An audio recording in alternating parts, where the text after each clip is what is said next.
It was 2002, the Commonwealth Games were being held in Manchester, UK. The Indian men's hockey team had failed to even qualify for the tournament this time. But instead, an Indian women's team had miraculously qualified for this world event.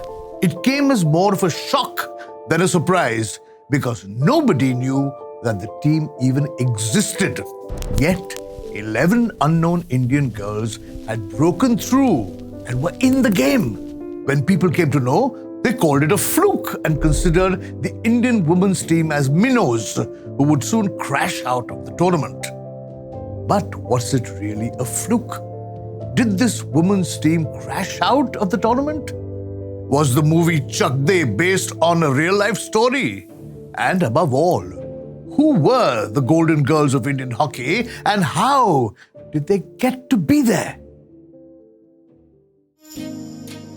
Hello and welcome to a century of stories brought to you by IDFC FIRST Bank. Always you first. I am your host, Kunal Vijaykar, and today I'll share with you the glorious story of Indian women's hockey at the 2002 Commonwealth Games. The sport of hockey has always been close to us Indians. Much like cricket, hockey was also introduced in India by the British. And even in the pre-independence era, the Indian hockey team had brought home the Olympic gold in its first attempt in 1928. Ever since then, the Indian hockey team has continued to achieve great feats. However, all this while, Indian hockey largely meant the men's team only. Like we saw in the popular Bollywood film Chak De India 20 years ago, it was unimaginable that India would have a proper women's hockey team. Even the Hockey Association officials were either uninterested or completely unconvinced about having one. But the Shah Rukh Khan starrer Chak De India was a blockbuster hit. What about the real-life team that actually inspired that film's storyline? Let's go back to 2002 Manchester Commonwealth Games. The Indian women's team was led by Manipur's Surja Vaikom. Among the other prominent players were Odisha's Jyoti Kullu and Haryana's Pritam Rani, Mamta Kharab and Suman Bala. The team really represented the diversity of India. United, they stood to face much stronger teams such as New Zealand and England in Group B. However, no one in their right mind thought that the Indian team would advance beyond the group stage. On the first day of play, the Indian women opened strongly. While the film showed a dramatic loss to Australia, India in reality commenced their campaign with a 1-0 victory against Canada.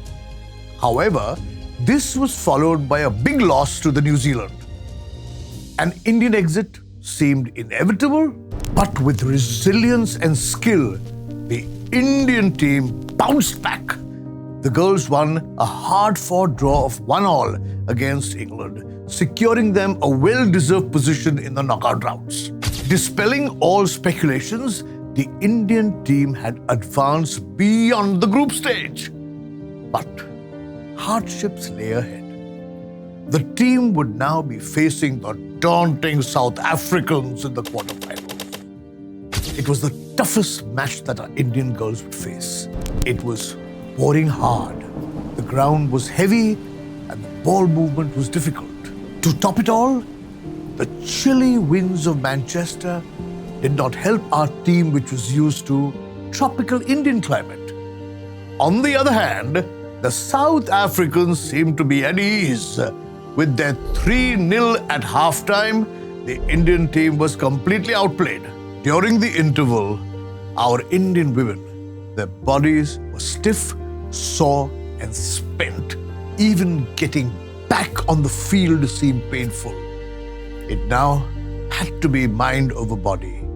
The whistle blows, ending the break, and this bunch charges in. The team plays furiously and surprises everyone yet again when Pritam scores in the 46th minute, a sure sign of revival.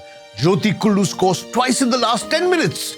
the match stands tied at full time and goes into extra time. This has never happened before. Finally, Suman Bala's short corner found the net. And that was it. India won and moved into the semi-finals. From being down and out to scripting one of India's greatest turnarounds, this win boosted the Indian team's morale like never before. This was the moment the Chak De girls started grabbing eyeballs and making headlines. But they hardly knew what awaited them in the semi-final, where they had to face New Zealand once again. Having convincingly beaten India in the group stage, the New Zealanders definitely had the psychological edge. This time, although the climate wasn't that harsh, it was the umpiring that rattled the Indian team. New Zealand scored within the first 5 minutes. To make matters worse, Captain Surja was sent off the field for protesting continuously to the referee. India was now reduced to a 10-player squad, exactly the way it was shown in the film Chak De India. Of course, in the film, India was playing Australia in the opening match, but here, it was the semi-finals and it was the captain who was shown the card. You see how the stakes were much higher here? India, with some hard and deft playing and some amount of luck, managed to equalize just 2 minutes before the break. At full time, India finished as the stronger team. Despite being down to 10 players, the Indian girls barged into the finals with a 2-1 win. Unlike the movie version where our fictional rival was Australia, the real final was played between India and England. India played the dominating role right from the beginning. The first half ended 2-0 in favor of India. England equalized in the second half, stretching the match into an exciting extra time. Whoever scored the next goal would take the tournament. But when India's Mamta Kharab scored the golden goal on a penalty, it sparked a controversy. You see, the hooter had blown right along with her scoring moment, and so the referee had decided to disallow the golden goal. Mamta remembers sitting in the dressing room waiting for hours for the result to be declared, while the match officials had a long, drawn discussion on the controversial goal. Finally, the umpires reached a consensus and they announced that, as per the rules, a penalty corner can be played out even if the normal game time has elapsed. And so, much to the anger and protest of the England team, the umpires reinstated the golden goal by Mamata. Their protest notwithstanding, the Indians were declared winners. At the 2002 Commonwealth Games, this Indian women's hockey team had scripted the perfect underdog story.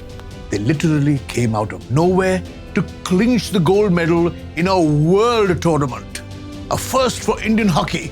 This win inspired an entire generation of girls in India to play hockey and even seriously consider it as a career.